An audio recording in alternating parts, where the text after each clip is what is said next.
Welcome to Crossbody of Work. My name is Evan. I am Javier. This week, we're going to boogie down. We're going to wiggle, but it's not about the wiggles. I don't think they've wrestled. Which wiggle do you think would be the best wrestler? Yellow. Yellow, 100% agree. Wasn't he the tall one, I right? think With the so. with the nice jaw. I just know that people online talk about the new purple wiggle, who's a hot wiggle. Anyways, we're talking about Norman Smiley. I know there was a Norman hot one. Smiley.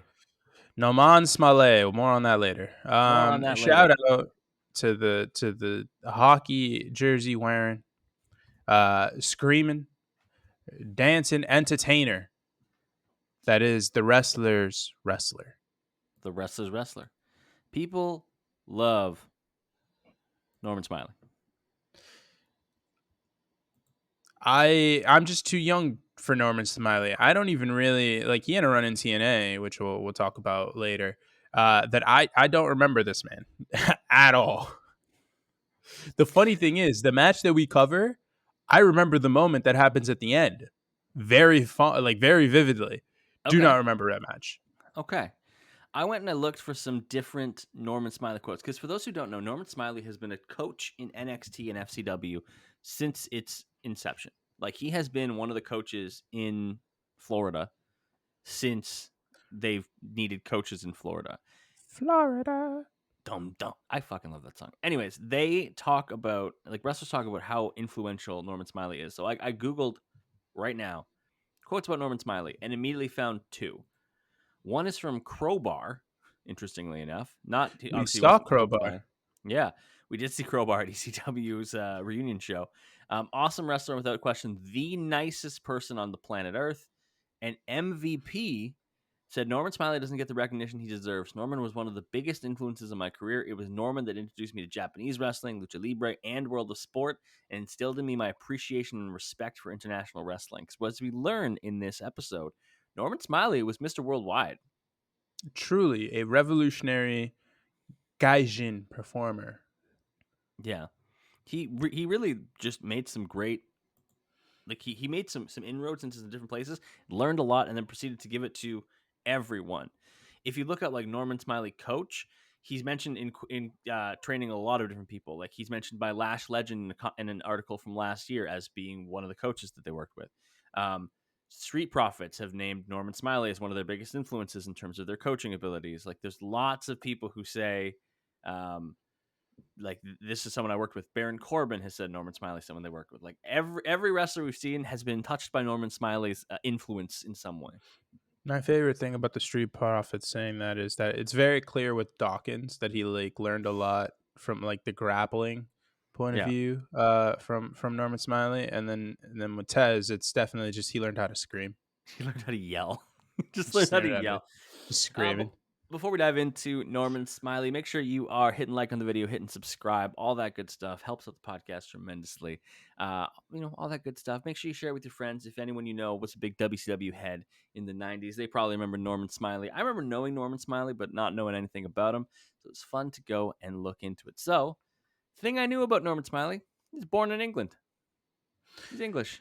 I knew that, um, but he doesn't have an accent, or at least he's really good at hiding it. So Smiley was born in 1965, and in the early 70s, his parents divorced, and Smiley and his mom emigrated to Miami. So imagine the Okay, weather change going from Northampton, England, to Miami, Florida. brother, you're talking about the weather change. Imagine the cultural change. My man That went too. from Northampton, Northampton. Northampton, where like he's just over there freaking dealing with the.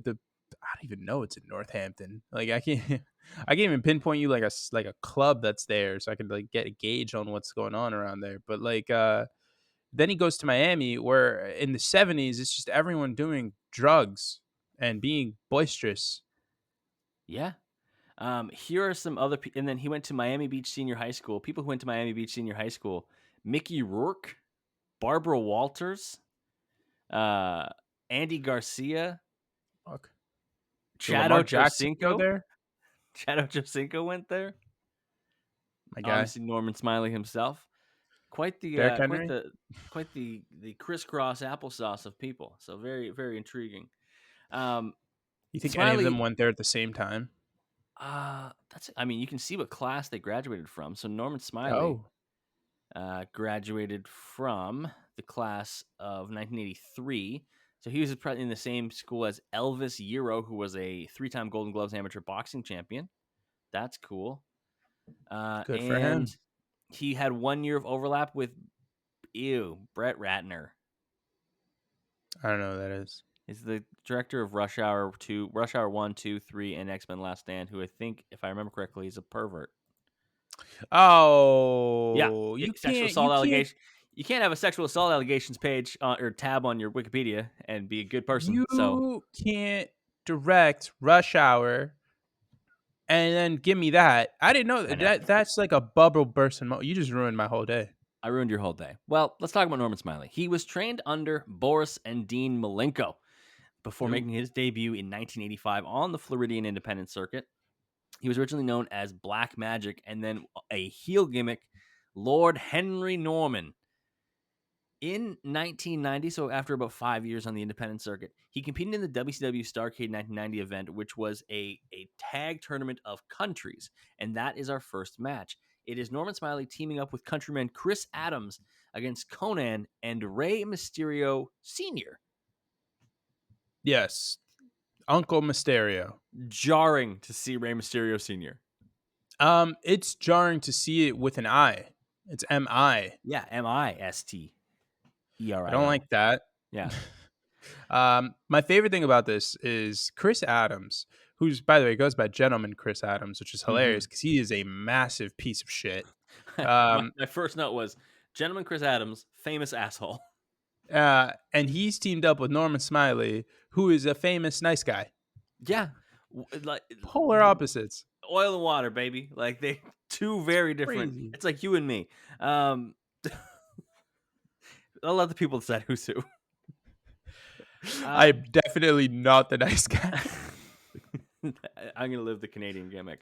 Um Conan being masked always freaks me out. I know he wrestled masked. I know we've covered Conan. I know he wrestled masked for a while. Every time I see him in a mask, I'm like, there's Conan under there. It's like the SpongeBob thing. My friend's in there. My favorite thing about seeing Conan is he's only young for like a year. He gets old immediately. He gets old so fast. It's What do you think of the crazy. actual in-ring stuff here? It was good. It was just so quick. I wish I had more. I understand it's a tag team tournament going on in a one night little thing, but like, come on, give me some oomph. This had potential here. Like Smiley flips out, hits a double arm drag on both guys, both Yeah. luchadors. He gets like a good little catch can sequence, like wrestling sequence. Conan does some cool lucha moves, and then Smiley hits a fisherman suplex for a near fall. Mm-hmm. Adams gets in the ring. He's getting like held down by both luchadors, and Smiley breaks both holds by drop kicking them both with like a basement Yeah. drop kick. It's good stuff. There's great grappling by Smiley. He's so technically sound; it's kind of insane. Yeah. And then I believe it's Conan hits an inverted suplex and then does some sort of creative pin. I The don't really know how bridging to describe back it. back pin thing where you kind of do the crab Yeah. stance and pin the guy that way. Yes, One, two, for the three. win. We'll say Smiley gets all of the good moments here for his team. Chris Adams doesn't do anything. Yeah, well, Yeah, well, I mean, it is what be it like is. that. I looked into the tournament that happens for the rest of the tournament because it is, like I said, country by country. The finals of this tournament was the Steiner brothers versus Team Japan, which was Mr. Saito and the Great Muta. Ooh, That's a banger, and it was won by the Steiners. that doesn't surprise me. Doesn't surprise me at all. The other thing that I thought was interesting was that the first round matchup, the team was the Steiner brothers versus Team South Africa, and Team South Africa was uh, the names De Klerk and Kruger. Those These are Sergeant Kruger like and Colonel De Klerk. no These idea. are Matt Bourne, aka Doink the Clown, and Flyboy Rocco Rock. The fuck? Yeah, very jarring, very confusing. Um, don't know how I feel about that one. They were like, "Well, we have 7 countries." They're like, "All right, we need an 8th. Who's like? We're just gonna figure it out. We'll figure it out from here." Which pair of guys are from a specific country A that hasn't been specific chosen yet? country, yeah. Um, in '91, Norman Smiley would begin wrestling for CMLL in Mexico as Black Magic again. He would actually win the CMLL World Heavyweight Championship and hold it in 1993, which is very cool. We do not have a clip of that because that CMLL wrestling is sometimes hard to find, especially '90s It CMLL. is damn near impossible. But what we do have is a 6-man tag. We have Black Magic, Apollo Dantes, and El Dandy. We have an El Dandy sighting on the podcast. Everyone, mark it off on your bingo cards. You've been Go waiting get to Bret cash. Hart. Go get Bret Hart against Javier Cruz, Pierre Jr., and Blue Panther. Blue Panther is my favorite gimmick because he's just blue. So he was the easiest one to tell apart aside He, from he's Norman he's Smiley. he's just blue, and he's got like a little cat mask on, like a mask you give a kid. He's got like a little kitty cat mask on. This is allegedly, by the ratings, the best match of Norman Smiley's career. Interesting. It's a Yeah, good. It's long. it do be long. It's good. Norman Smiley looks great every time he's in the ring. I had no idea who anybody was. Okay, so as you mentioned, it's I knew all Blue about Panther. it's all about process of elimination. So because also it's filmed on like a fucking Game Boy Advance, but Blue Panther is obviously blue. The other person on his team, Pierre Jr., they mentioned him at the beginning, and I don't speak Spanish, but I can understand the name is being said, is the guy in the yellow and black. Oh, okay. So that's Pierre Jr., and then So by Javier Cruz was the guy with no mask. the guy with no mask. On the other side, I know who El Dandy is because he's got the greatest hair in the world. Obviously, we can tell who Norman Smiley is, meaning the other person has to be Apollo. That's Process of that's a elimination. terrific. I am That's Hercule terrific. Poirot. I am Sherlock Holmes. I You're deduct in Spanish. Watson. You are Watson, and you know it. I'm Watson at best. Watson on my best day. El Dandy looks like a shrunk down Andre the Giant. Discuss. Like if you put Andre the Giant in the dryer by accent, you'd get El Dandy. And I think that's worth something. El Dandy looks like the school principal in like a teen movie. That's like he's like only obsessed with his look. He doesn't really give a shit what the kids are doing. I like that. That's a good gimmick. That's a good gimmick. The first part of the match, it's all like certain pairs of people squaring off, and every time that it's Norman Smiley, it's him against Cruz, and he's really good. Uh, Great pair of arm drags, drop kicks ended to the outside. There's like a 2-on-2 brawl on the outside with some shoves and things like that. It's pretty This is good. very grapply. There's a lot It's of grappling. This is a a lucha match, very and I was grappling like, match. I was not expecting this level of Mm-hmm. groundwork. Mm-hmm. At one point, someone's doing a like work, like just working someone over, and they're just in a dragon sleeper, For a long time. and I'm like, hello. There's so much mat wrestling that eventually I looked around and I was like, why does Cruz have like a little elastic band on his head? He's got no hair. He's just got like a Well, little maybe he's got the remember those little rubber bands that the were like silly animal bands. shaped? Yeah, You got silly bands. maybe he did. But oddly enough, tonight or later today, as of the day that we're recording, friends of mine are throwing a party, and the theme is well, they've titled it the Swag Era, but it's like that 2008 to like 2013 range. You know, the one where it's like the Dougie like Swag. jerk. The Tumblr things where it's Yeah, guys doing like you've this. got the Yeah. snapback, you've got the Yeah. fucking Jordans, like shit Yeah. like that. That's the You like theme. unironically had Heelys. I actually did unironically have Heelys at one point. However, I will concede I was also like 10. So, I feel Yeah. like I was justifiably able to have Heelys because I was the target audience. Fair enough. Saying silly bands reminds me of. Did you have jelly bracelets where you were? Yes, but I never had them. No. Do you remember Do you remember the thing about them? No. The different jelly bracelet colors meant different sexual things. Right. And everyone was like, "Oh my god, she's got a green one. That means she puts out or whatever." I was in like 5th grade. Yeah, I was So in like people grade 9, and people were like, "She's a whore. She's got purple." It was that may as well be crazy. the A. It's yeah, yeah, might as well. It was crazy to think about. You're just someone walked in with a purple, you're like, slut. A whore. We bring The back end is nigh. The end is nigh. bring back the Salem witch trials because of jelly bracelets. We're like, that's it. Burn the whore. Oh, this is a podcast about wrestling. I swear. I promise. A Brock lock got used as a transition hold. I thought he just fucked up. I thought he was just like had his body in a weird position. No, it was a Brock lock. 100% a Brock lock. The first fall, because of course CMLL, specifically Mexican wrestling, the most tag matches are 2 out of 3 falls. Yes. The first fall is pretty fast. Piroth does a power slam and pins and gets a 3, even though the guy kicks out at 3.1. Yeah. It's whatever. Then Smiley gets to go to absolute work on Blue Panther for like Yo. a couple minutes. Can we talk about some of the most egregious camera work of all time? Sure. Norman Smiley hits a clean dragon screw, as Yeah. good as you'll see this side of Tanahashi. And then immediately, like literally as soon as he is done, he takes the bump on the dragon screw.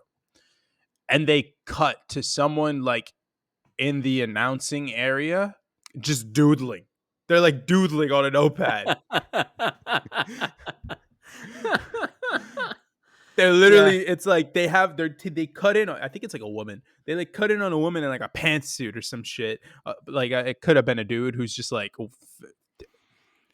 traditionally femininely shaped, feminine shaped. I They're like, don't we know. go to the ringside sketch artist.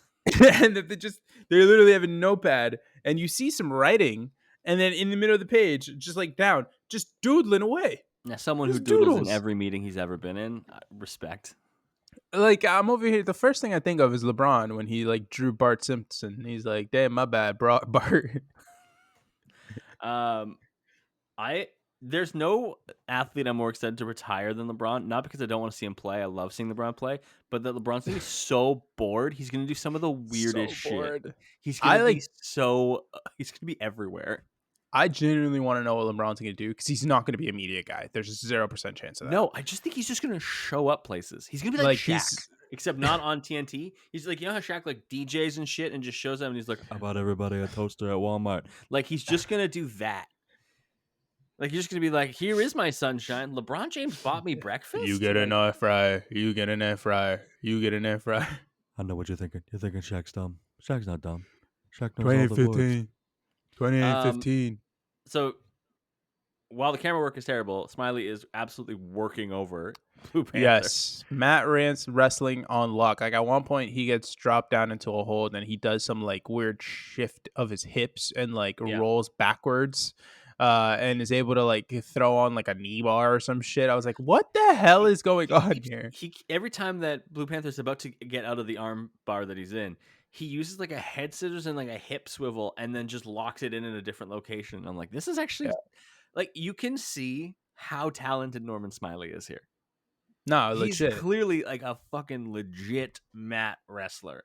At one point, Dandy or Smiley's in the corner, and Dandy like leaps off the top rope over him for a crossbody. They hit tandem suplexes, and Smiley picks up the tying fall.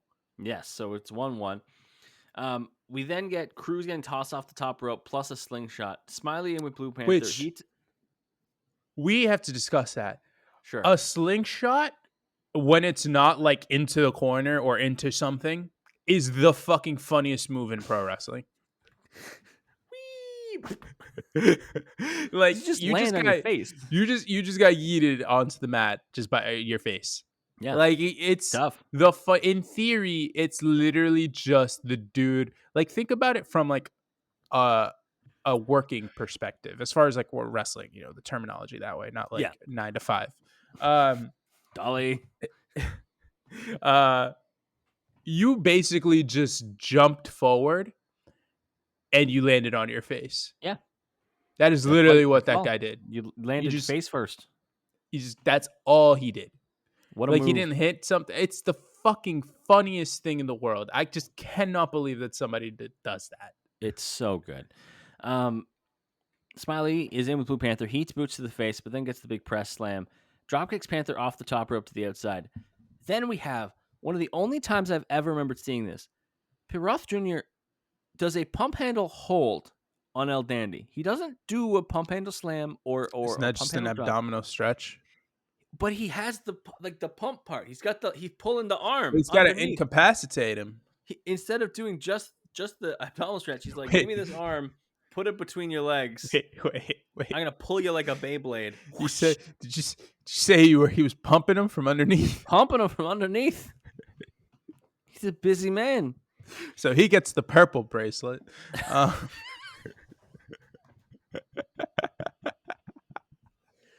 Smiley does an arm drag over the top rope to Blue Panther, and he like also goes with him. Mm-hmm. And he like I on my life he was like an inch or a centimeter from breaking his fucking wrist because he is just grabbing at his wrist, So his wrist gets just stuck like in oh between the ropes. god, His wrist gets stuck between the ropes, and so yes, couldn't. he's like stuck, and then he like eats a suicide dive. In the ring, El Dandy and Pearl Jr. do some pinning combinations. Dandy gets the win. I have a question. Do you think Maximum Male Models could bring back jelly bracelets? I think we've stumbled on an untapped market. People love bracelets. I got my Eras Tour bracelet on right now. Look at that. Ooh. I have my Apple Friendship Watch bracelet. on. My favorite, so the Eras Tour bracelet that I got was Mr. Perfectly Fine because that's one of my favorite Taylor Swift songs. Okay.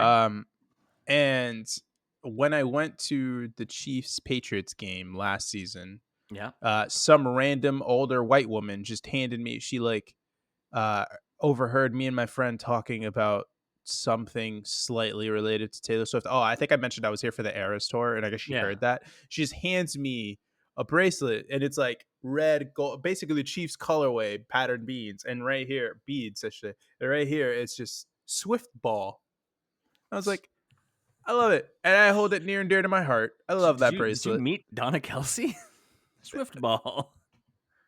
Maybe. No, she was wearing a Pats jersey. One of my favorite things, and I feel like you'll recognize this too, since Donna Kelsey has come into like the cultural zeitgeist, there have been multiple people who have been like, Donna Kelsey reminds me of your mom. And you've met my mom. Oh my god, yo! Yeah. Yeah. It's pretty accurate. It's pretty accurate. Holy shit. Okay, you guys obviously do not know because you don't know You Evan's don't know my mom. mom, but Donna Kelsey looks exactly like Evan's mom. which means that eventually I will age into Jason Kelsey, and I am okay with that. I'm not aiming for Travis. I'm gonna aim for Jason. I mean, That's the goal. you got done dirty with the hair, but you could. I think you could On get the that beard. note, we take I think a you could get the break. beard. When we get back, we're looking at Norman Smiley in WCW. Back from the break, Smiley signed with WCW in 1997, making his television debut on a taping of Pro, defeating Manny Fernandez October 9, 1997. He made his televised debut and first pay-per-view appearance at the World War III event in November, competing in the Battle Royal that was eventually won by Scott Hall. He was removed from TV, returned in February of 98 on an episode of Nitro with a new gimmick, which saw him perform his signature dance move, the Big Wiggle. In his first match, he would lose to Conan. Whoops.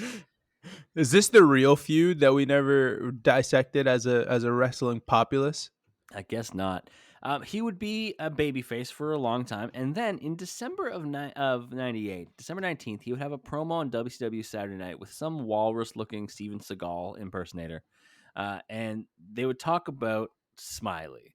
And the announcer, whose name is apparently Marshall, says that Smiley is very accomplished. He talks about like wrestling in Mexico and wrestling in Japan and all these different stuff, Yeah.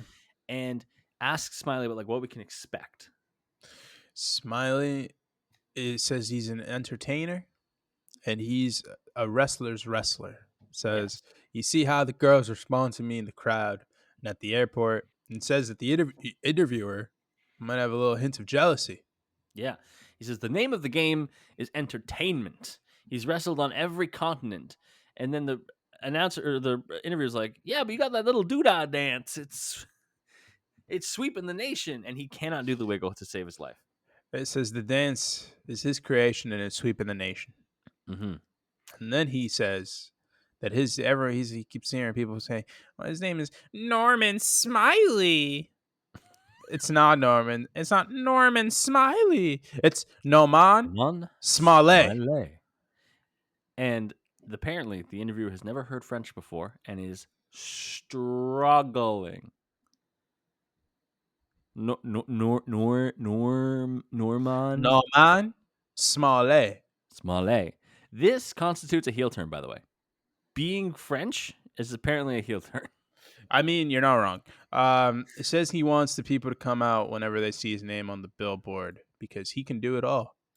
He can do it all. He can do I all mean, of it. he's technically not wrong. He actually can do it all. He then had a feud of sorts with Prince Iaukea and then Chavo Guerrero Jr. at one point destroying Chavo Guerrero's hobby horse mascot Pepe by feeding it into a wood chipper. I don't know what the worst part of that sentence is. All of it. It just kept getting worse. I don't know if it was the feud with Chavo, the wood horse named Pepe, or the fact Pepe. that I got thrown into a wood chipper. By late 99, Smiley would enter the hardcore division that WCW had started. And that became kind of his lot. That became kind of where he was. So there was a hardcore championship tournament, and the finals happened at WCW Mayhem on November 21st, 1999. And it was Norman Smiley versus Brian Knobbs. Mean Gene interviews Norman Smiley before the match, and he is in a hockey jersey with the hockey shin guards. So he is in a Ty Domi Toronto Maple Leafs jersey because this takes place in the Air Canada Centre in Toronto. Ty Domi being the famous enforcer for the Maple Leafs, whose son now plays for the Maple Leafs as well. And not only is he in a Ty Domi jersey, he's also in goalie pads. He's got a blocker and he's got goalie, like actual kick pads on. Ty Domi, famously not a goalie. He just happens to want more protection. Smiley, I actually wrote here. He's in a Maple Leafs jersey. Evan is fanboying. How are the Maple Leafs looking for this upcoming season? I'm what I call a realistic Leaf fan. Other Leaf fans are always like, "This year's our year." I'm like, "No, it's not. Is it your Probably year? not. No, probably not. We're gonna be competitive. We're gonna be good. We have some really good star players, but we'll probably be like a first round or second round playoff exit." I don't know a single Maple Leafs player. Do you guys That's fine. have Austin Matthews? There you go. You know a single Maple Leafs player. Congratulations. Yeah. I only know him because of the controversy from a few years ago. And his glorious mustache. Yeah, that's not why I know him. It should be. And you know that's not why I know him. So here's the thing you need to know about Norman Smiley when he's in the hardcore division. Norman Smiley develops a nickname called Screaming Norman Smiley. The reason being, he's deathly afraid of hardcore matches. Which is hilarious because, as you know, he is in the hardcore match. That is the gimmick. That is the funny thing. Yes. So Jimmy Hart is managing Brian Knobbs. Yes, because it's all like one little family. They always Jimmy Hart is always around the Nasty Boys or Brutus or Hogan at all times. He has a bin full of plunder. Smiley plunder, baby. Knobbs immediately attacks him with a broom and a trash can, and Smiley is just fucking screaming the whole time. Smiley screaming the whole time, and it's not okay. When I tell you screaming, people, I don't mean like he's going No,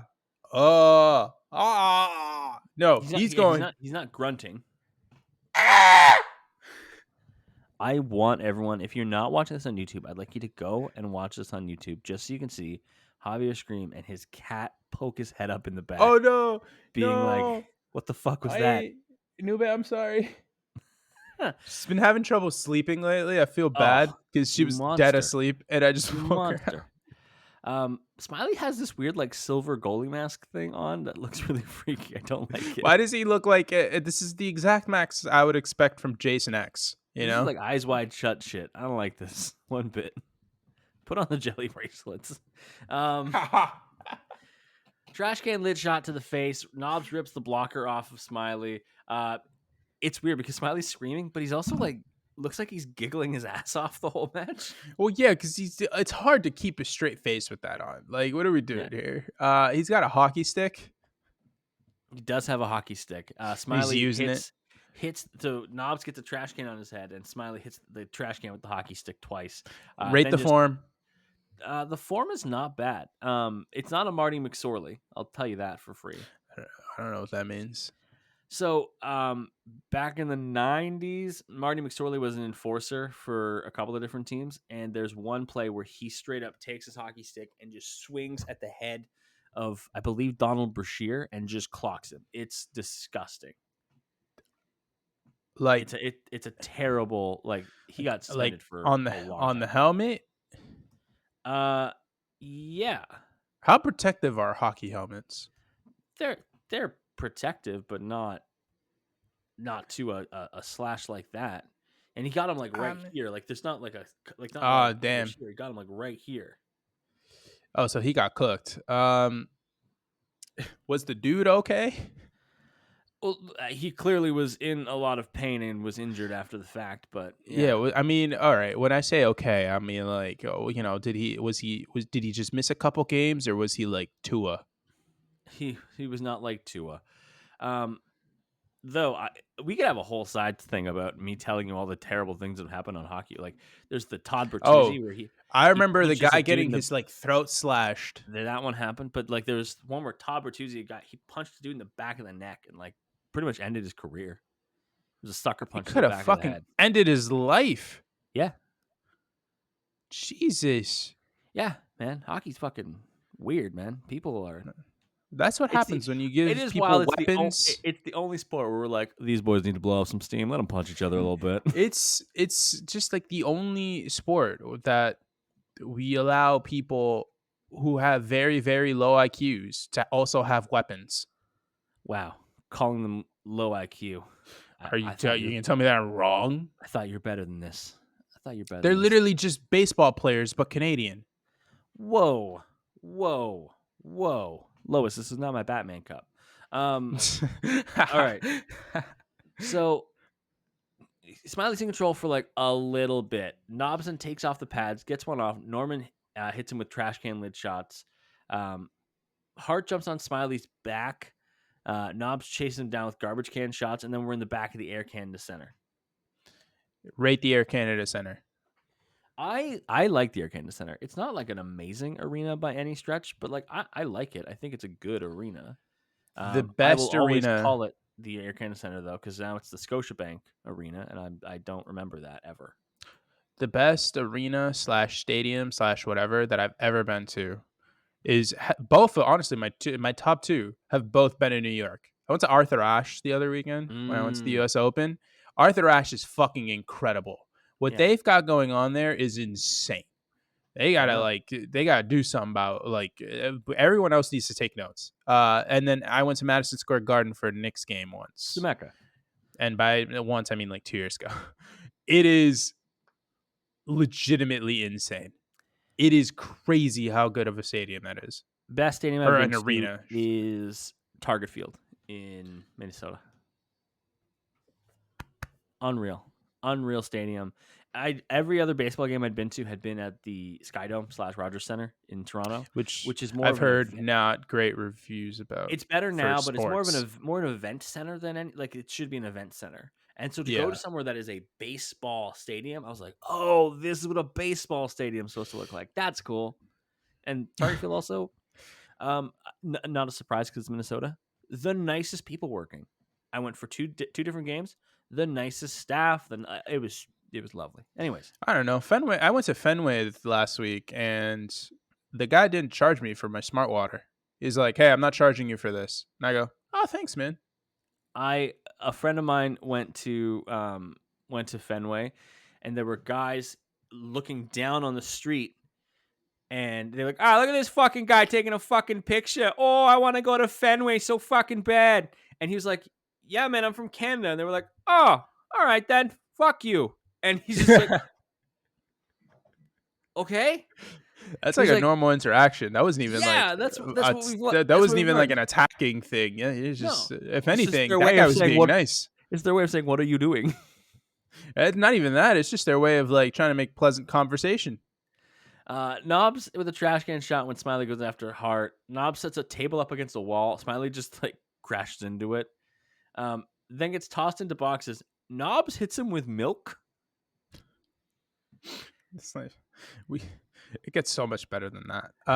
At one point they fight into this like backstage area, obviously where there's a lot of food for some Yeah, reason. They get to like this like rack slash shelving area, yeah, where the big like moving staircase that they have at like yeah, Home Depot and shit like that. They have one there, and yeah, Jimmy Hart climbs it, and Norman Smiley gets the advantage on Knobs, and he turns to Hart, and Hart just starts pelting him with cans of something. yeah. And then he's throwing handfuls of dried pasta at him. He's just like noodles, noodles. Uh, Also, why is there so much pasta at this event center? Who the fuck is like, yo, you know what sounds great the Air right Canada now? Center they have to have a lot of food on hand for a lot of different. I'm sure Nah. in like the You VIP know booth for what sounds the. great right now? Penne alla vodka from the Air Canada Center. Honestly, it probably slaps. It's probably really good. It's probably really good. Um, Jesus. Hart's on the food on Smiley. Then there's an elevator. We're at the elevator. Hart opens the elevator. Knobs runs into the elevator and goes into the wall. Then they're both in the elevator. And Hart's outside with a trash can. He's like, "I'm ready for when he gets out." When the elevator door opens, Knobs runs out and Hart hits Knobs with the trash can. Whoops. Oh Smiley gets the no. pin. 1, 2, 3. Smiley is the hardcore Yes. champion. And then Knobs tosses both Norman and Jimmy into the food piles. Into the bread piles. This just is such a waste. Like that's good looking bread, and now it's just like who no one can eat those. That's true. It's been infected with Hart. All that food has been like that's such a waste of food. It's got so much Jimmy on it. You can't have that. You can't have that. All right. We're going to take our last break. When we get back, we've got more hardcore action from Norman Smiley. Back from the break, Norman Smiley would defend the hardcore championship against all comers. And when I say all comers, I mean it. Here are some of the people he had defenses against. The Wall. Do you remember The Wait? Wall? I'm sorry. Like when you say the wall, The do you mean Wall. like the wall from Game of Thrones, like the big Nope. ice that keeps the White Walkers on that side? The Wall. I don't know who the wall is. The Like Paul Wall. Wall. Not Paul Wall. What did do Paul The Wall? I'm the Wall. people's The champ. Wall was this big fucking guy who was the bodyguard for Berlin, aka Who the Alex fuck Wright. is Berlin? Alex Wright, who was a cruiserweight. Alex Wright, the pug. Oh, we need to just do a deep dive into like early What? WCW so you can see all these guys. But no, like there was a German cruiserweight named Berlin, and he had a big ass fucking bodyguard named The Wall. Was Alex Wright German? Yeah. I didn't even know that. Well, his name is Alex Wright, not fucking Gunter Steiner. What? Yeah, but people can be named things. Do you not know how names work? Sure, man. Yes, but at the same time, it's I like can name my future child Gustavo if I wanted to. Like, I mean, actually, it wouldn't be a terrible thing. You're Portuguese. here's Gus. Also defended the title against Ronda Singh, so that's always good. Did you say Rhonda Singh? AKA Bertha Faye. Yep. And Fit Finley, who what a matchup We've of two pivoted. actually technical, talented wrestlers, and they're like, have a fight for the hardcore title. Go That's away. probably a good match. He also retained the title against Meng. Oh wow, Yeah. wow! Haku did the job. Who did the job? He also unsuccessfully challenged Jeff Jarrett for the U.S. heavyweight title at a bunkhouse brawl on January 6, 2000 episode of Thunder. He had a bunkhouse brawl against Jeff Jarrett, man. Smiley would lose the hardcore championship to Brian Knobs. and then failed to regain it at Sold Out in 2000 in a fatal four-way match involving Knobs, Fit Finlay, and Meng. Their hardcore scene, This is the worst level of creative control. their hardcore scene was literally like the Nasty Boys, Fit Finlay, Meng, and Haku, or Meng and Smiley. Like that was the hardcore scene for a while. That's 3 of those wrestlers could be significantly higher on that. and the worst part is like the hardcore division in WWE was actually or WWF was actually really fun. Yeah. We were just Josh all we Holloway, had Terry Taz. Funk at one point here. Like, what are we doing? And we're going to get Terry Funk in a second. So at Spring Stampede, Smiley faced Terry Funk in a hardcore match for the vacant hardcore championship, which Funk won. And then Match I Smiley couldn't find. continued to feud with Funk over the title and recruited Chris Jericho's former associate Ralphus to be his manager. I love Ralphus. With the assistance of Ralphus, Smiley stole a backyard wrestling championship from a group of children during a vignette. And then he made them eat the white dog shit. Smiley and Ralphus unsuccessfully challenged Funk for a title in a handicap match at Slamboree and on the following night's edition of Nitro. And then on the May 23rd episode of Nitro, Smiley teamed with Funk to challenge Shane Douglas for the title in a handicap match, which Funk won. The Thunder the next night is the match, and I use this term as loosely as I fucking can. The match we're covering is technically Smiley versus Funk versus Douglas. Now, when you watch the match, you will see Norman Smiley. You will see Shane Douglas. Terry Funk is a gorilla. I thought that was Ralphus. That's the whole gimmick, is that you think it's Ralphus, and for some reason the clip cuts out, but that's Terry Funk. So, we enter the scene, and Smiley is getting his ass kicked by the franchise. Douglas elbows Smiley. He screams so loud. I will say, the screaming gimmick is actually very entertaining. It's one of those things that like I couldn't do it all the time. Like I wouldn't want Smiley to be out there for like 30 minutes screaming in a match. You know what I mean? But for what he's doing and the role he's got, the fact that he's screaming constantly is actually really funny. Ralphus scratches his ass. So Douglas is chasing him down the entry ramp because he wants to make sure the odds are even. And as Ralphus runs away, and I use Ralphus in quotes because it's actually Jerry Funk, he starts itching his ass, and Douglas is like, "Yeah, that's fine. I'm not gonna chase that guy down. He's got IBS. Like I'm not gonna hunt down this monkey with bowel concerns." Could you imagine having IBS though? Like you just be shitting like 4 times a day. I think one of the worst things you could. That's kind of crazy. The idea of like having IBS and being a professional wrestler sounds like a nightmare situation. Nah, because the worst one, what's the worst condition to have as a wrestler? Well, like cancer would be like kind of shit. well, yeah. Jesus Christ. Like a muscle deficiency, maybe. Whatever Samuel L. Jackson has in Unbreakable.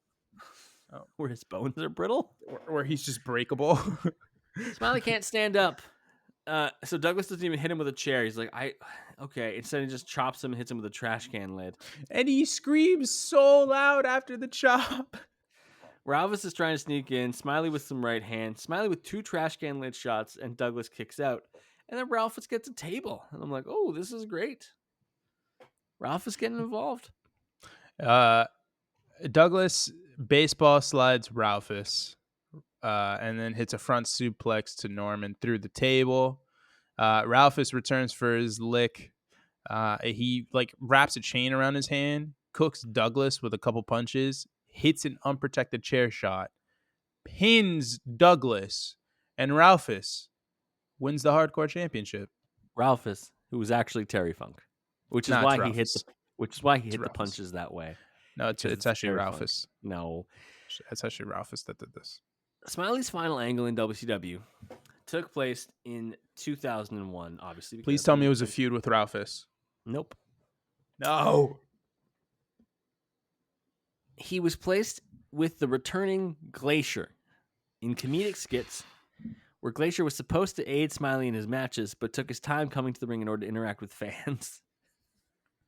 Come He on, then man. entered the ring after the fact to pose for the fans before pushing Smiley out of the way to perform his old kata routine. This would lead to, of course, Smiley losing his matches. I think this gimmick idea is very funny. Which one? The idea of someone being so caught up in being like famous and like wanting to do like autographs, essentially like having Johnny Bravo as your second, I think is very funny. Hello, mama. Hey, pretty mama. I think that would be very. And you know who could probably do it? Austin Theory. Austin Theory and Grayson Waller. That's exactly what I was gonna say. Yeah, that's exactly how I think they should go. Smiley remained in WCW until the company was sold, of course, to WWF in March of 2001 and was not hired by WWF following the sale. Boo. Boo. Instead, he would return to the independent circuit, which he would be on for about 7 years, and did some brief work in NWA TNA. He briefly worked in NWA TNA in 2002 and then had several tryout matches for WWE in 03 and 04. I'm waiting for them to unearth those, just like the other tryout matches they've been putting on YouTube soon. I think Which that'd is be so really cool. fun. Yeah. Yes, go look up the WWE Vault YouTube channel. It's Everybody, sick. they're really cool. It's really, really good. He was backstage during the Against All Odds 2006 pay-per-view and then wrestled an 8-man opening match on an episode of TNA Impact shortly thereafter. The big spot being the big wiggle on Jeff Jarrett. It's always good to get your lick back. That's fun. At Destination X 2006, Smiley and Shark Boy lost to David Young and Elix Skipper. But then on March 18th, 2006, they would have a match on TNA's show against LAX. Yes, the Latin American Exchange. Before they were finalized as the Latin American Exchange, we'll talk about it in a minute. It's a group managed by Conan. It's Homicide, and at this point, Machete, who looks just like the Marty the Moth. I cannot describe it, and I will not elaborate further. They immediately jump Smiley and Shark Boy. Smiley does some great punches, hits an atomic drop, stun gun, and then does the slapjack. Yeah. Now, I have a question for you. Go ahead.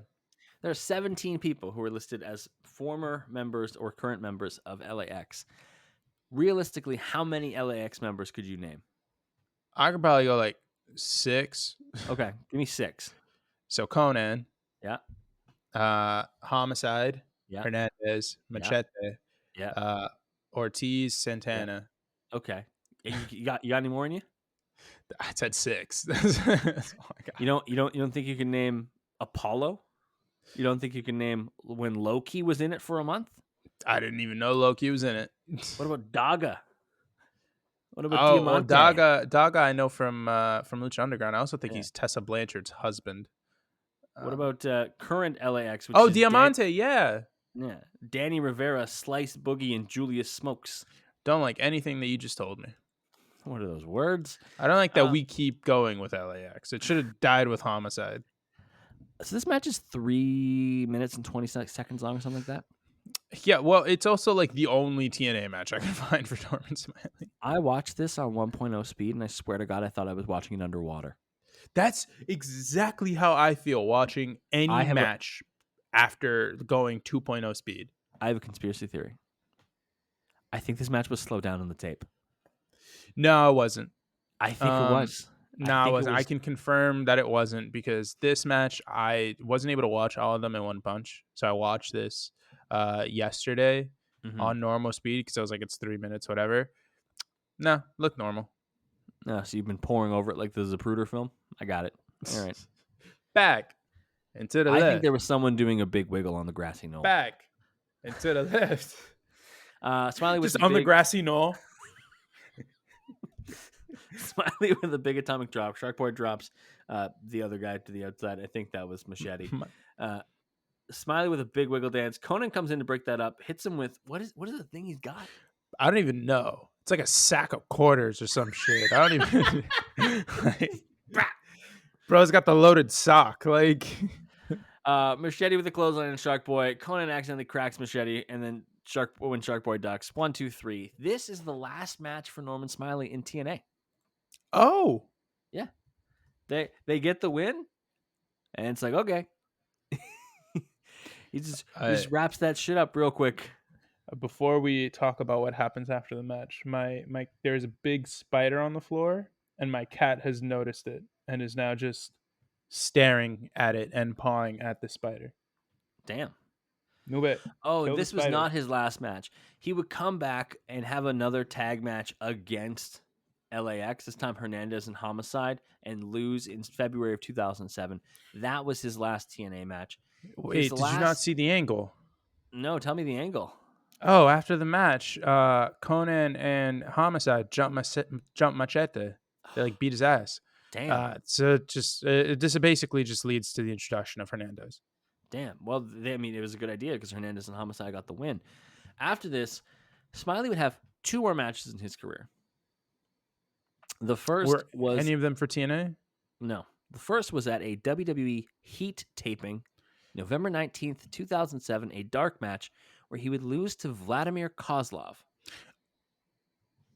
And I at his love Dubba Dubba. I love WWE. I love WWE. His last match, according to ProFightDB.com, was May 31st, 2008 at Southern Justice, FIP Southern Justice. Is this Turner like Center. the southern uncle of the Costco guys? His last match would be losing to Greg Valentine. And What the fuck? I need to tell you the other people on this card. Other matches include Leva Bates and Rain win Okay. in a tag match. Tyler Black defeating Kenny King. Oh, Johnny DeBall, who I don't know, having a draw against Kyle O'Reilly. okay. By the way, I saw that Big AJ of the Costco guys was ranked in the PWI 500 once, and he was ahead of Kyle O'Reilly. I love that. Delirious and Jimmy Jacobs won a tag match against Jason Blade and Sal Renaro. Austin Aries defeated Jerry Lynn in the semi-main, and in the main event, Davey Richards did the job to Scotty Too Hottie. I don't know if anyone's ever played Fire Pro Wrestling Manager. This is what it ends up being for the first year of your company. Is you have your independent guys.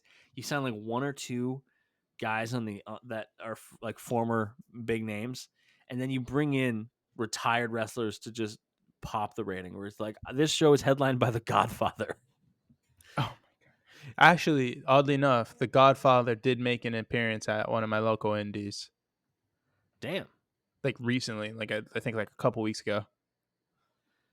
that's cool as Oh, hell. there in Brockton, Massachusetts, the smallest little bingo hall. Or it's not even that. It's a fucking one of those veteran halls or whatever. In 2007, Smiley would relocate to Orlando to work as a trainer for FCW. He wrestled his last match for WWE, like I said, against Vladimir Kozlov. And then in early 2010, he started working as an on-camera persona as the Lieutenant General Manager of FCW, and then as the FCW TV liaison for FCW President Steve Keirn. But since its inception, Smiley has continued to work as a trainer in NXT and molded the next generation of wrestlers. As someone who knew very little of Norman Smiley, what did you think diving in and looking at some of his matches? He is a wrestler that I wish had come 10 years later. Yes. Because he deserved a bigger platform because he's so good, genuinely so good. But he just never got it because of the era that he was in. Agreed. Can you imagine that guy in his prime in TNA or Ring of Honor or whatever, and then maybe he migrates over to the WWE for a cup of coffee or something like that until he eventually settles down into a training role, because I do think that that's where a lot of his value does come in, is as a teacher, because again he can do everything. But he is so technically sound, not even technically sound, technically proficient, and entertaining as all hell. And the screaming, the ability. I always say the hardest thing to do in pro wrestling is comedy. It is, because Mm, you have to be either legitimately fucking hilarious and have like immaculate like comedic chops like our truth, our or truth. you Yeah. have to be the exact opposite where you're like so deeply unfunny and dry that it's funny, which is like Baron Corbin. That's exactly who I thought of too. uh and it's like Oh it's man. really really hard to get to that point, so like for him to have been able to pull it off in my opinion successfully at a in a company in WCW that wasn't very funny, against people like Brian Knobs who aren't very entertaining in my opinion, um that's like a testament to like just how talented Norman Smiley was. And like again, I just wish he'd come like 10, 15 years later, because like I would have fucking killed to see him wrestle prime Brian Danielson. You can just look if you look up Norman Smiley trainer and just keep scrolling through, you'll just keep finding people who uh who got their all their skills from Norman Smiley. Like Uh, it's a wide range. Like Cain Velasquez said that he showed him the ropes before his match. Enzo Amore, Lola didn't do a whole Vice. lot. Like there's a lot of people. Oh my god! Velveteen Wait, Dream, you think he's working with Stephanie Vicaire right now? maybe Jada Do you think he's? Parker. Oh, what a list! Quite the list. Quite the Lola list. Lola Vice, Stephanie Vicaire, Jada Park. God damn, I feel like Daniel Garcia right now. Trick Williams. That's a big one. Whoop that trick. Whoop that trick. Whoop that trick. Maxine Dupree. An update for everyone, because I know you guys have you guys all care. My cat ate the spider. Hell yeah. You Just love flat out ate. I watched it happen. you love to see it. All right. It was Should have really good stopped to her. Didn't. really good to cover the career of Norman Smiley. Next week, we are diving back into the world of women's wrestling. We are going to look at somebody who was a stalwart of the women's division during our lull period. And so we're going to go Yes. back and give her the deep dive that she deserves. We're going to look at the career of Caitlyn. Big Kate. Big, big Kate energy. We're going to go look at Caitlyn's career next week. Very excited for that. Always fun to dive into the world of women's wrestling. If you're not already, you should be following the podcast on Instagram and Twitter at Crossbody of Work. You should be following Javier wherever he tells you right now. I'm on the Twitter machine at JMello Sports. Lob me a follow. I might provide cat updates there. Hopefully Follow she's me as fine. well She ate a at it spider. at it's Evan Combs, ITSEVANGOMES. Of course, if you want, cop the merch. I've got the sweater on. Javier's got the t-shirt on. It's a great thing. On our bonfire page, it is in the show notes. It is in the episode description. It is in all the different things on our YouTube and our podcast page. Be sure to like, rate, subscribe, follow, all that good stuff. We appreciate you listening. We appreciate you being here. It's time for everyone's favorite part of the podcast. Javier, any final words for the people? This week on Life Advice with Javier. Uh, do I want to give a practical one, or do I want to give a good, like, funny one? Ooh, tough. It's tough. It's tough. I'm not gonna lie. So something that has been really helpful for me lately is I got like I've been studying for the to take the GMAT, because my plan is to go get my master's in accounting later, or in the fall of next year. What I've been doing for my studying is that the test is broken down into 3 separate sections. Okay. So I got a pack of 6 binders, one Okay. binder, or for each set, or two for each like thing that's covered. And my thing is, one binder is for the stuff that I haven't done yet, and one Okay. binder is for the stuff that I have. I have a planner, like a daily one, that I write down everything, and then it's scribbled up and all janky. But you can, just to give a little example for the people, so do the past days. Like I'll write something and then I'll literally scribble it out, something like that. And why I'm bringing this up is I have ADHD. I've been getting medicated for it, but I'm also trying to work on establish good habits that work in tandem with the medication, to sort of get Mm. myself all together and functioning like a normal human being. So I would recommend that to anyone who feels like they're struggling with their like day to day sort of organization, comprehension of things, just because you're so Just scatterbrained, forgetting or stuff is like tough. Yeah. yeah, just forgetting stuff, like little things you don't realize. I have a shared calendar with my girlfriend now that we put down things that the other one should probably know. My planner, I have dates in advance. Anytime I know something in advance, I jot it down there because it's really important for me to do. Every night I sit down and I plan out my next day, or to the best of my abilities. I give myself suggestions, things like that. Like, I have an alarm set for when I have to take my pills so that I'm not taking them late, or like at a time that I shouldn't be. I even write down, like, I even plan out my poops, man. It's it's pretty detail oriented. So my suggestion is, like, anybody out there who feels like they're struggling with organization, time management, if you have ADHD as well, this is but you decide you do not want to be medicated, like, this is a nice little buffer that you could at least try. It's just like, a little daily planner. If you're a student, some binders, organizational things, so that you're basically able to keep track of what is and isn't done on a day-to-day basis. And I'm not saying this is like a huge solve for your life issues or anything like that, but it's a nice little nugget that I've found to be pretty helpful for me. So I wanted to impart it to the people. That's a smart thing to pass on. I also have my little planner. I don't use a set planner.